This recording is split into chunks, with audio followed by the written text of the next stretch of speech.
Hello viewers, welcome to my channel Easy 16. இன்னைக்கு Tamil Nadu syllabus standard 12 ஓட chapter 7 exercise number 7.1ல 5th sum பார்க்கலாம். mass m of x வந்து √3 √x அப்படின்னு சொல்லி கிலோகிராம்ல கொடுத்திருக்காங்க. rate of change of mass கண்டுபிடிக்க சொல்லியிருக்காங்க.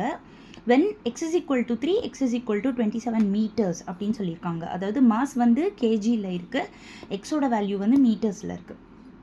இப்போ ஃபர்ஸ்ட் இந்த ரூட்டுக்குள்ள 3x இருக்கா, இதை வந்து நம்ம பிரிச்சுப்போம். தட் இஸ் √3 √x அப்படின்னு பிரிச்சுப்போம். ஏன்னா கான்ஸ்டன்ட் தனியாக வேரியபிள் தனியாக பிரிச்சுக்கலாம்.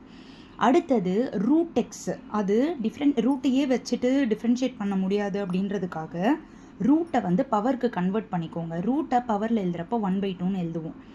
இப்போது ரேட் ஆஃப் சேஞ்ச் ஆஃப்னு கேட்டிருக்கிறதால நம்ம டிஃப்ரென்ஷியேட் பண்ணுவோம். அதுக்கப்புறமா எக்ஸுக்கு 2 வேல்யூஸ் கொடுத்துருக்காங்க, அதை ஒவ்வொன்றா நம்ம சப்ஸ்டியூட் பண்ணுவோம்.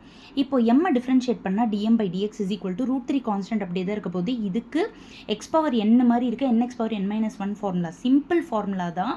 ஆனால் ரூட்டை வந்து பவரில் எழுதுகிறப்ப ஹாஃப்னு எழுத தெரிஞ்சிருக்கணும். அதுக்கப்புறமா கொஞ்சம் எல்சிஎம்லாம் பண்ண வேண்டியதாக இருக்கும். So n half X power n-1, so half -1. இப்போ 1/2 -1, இதுக்கு நம்ம எல்சிஎம் பண்ணோம்னா 1 - 2/2 which is -1/2ன்னு வந்துடும்.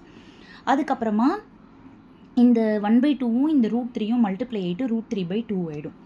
இப்போது ஹெக்ஸ் பவர் -1, இது வந்து என்ன ஆகணும்னா நெகட்டிவ் பவர் அப்படின்றனால கீழே போகிறப்போ எக்ஸ் பவர் +1 ஆகிடும்.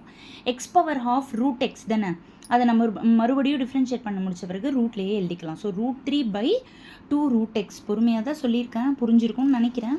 ஸோ இப்போ நெக்ஸ்ட்டு ஒரு வேல்யூவை சப்ஸ்டியூட் பண்ண வேண்டியது தான். எக்ஸு 3, அப்போ கீழே இந்த இடத்துல √x பதிலாக அப்படியே ரூட்டுக்குள்ளே 3 போட்டுரும். √3 கேன்சல் ஆகிடும். ஸோ ஹாஃபு மாஸ் வந்து கேஜி, எக்ஸ் வந்து மீட்டர், அதனால kg/மீட்டர்.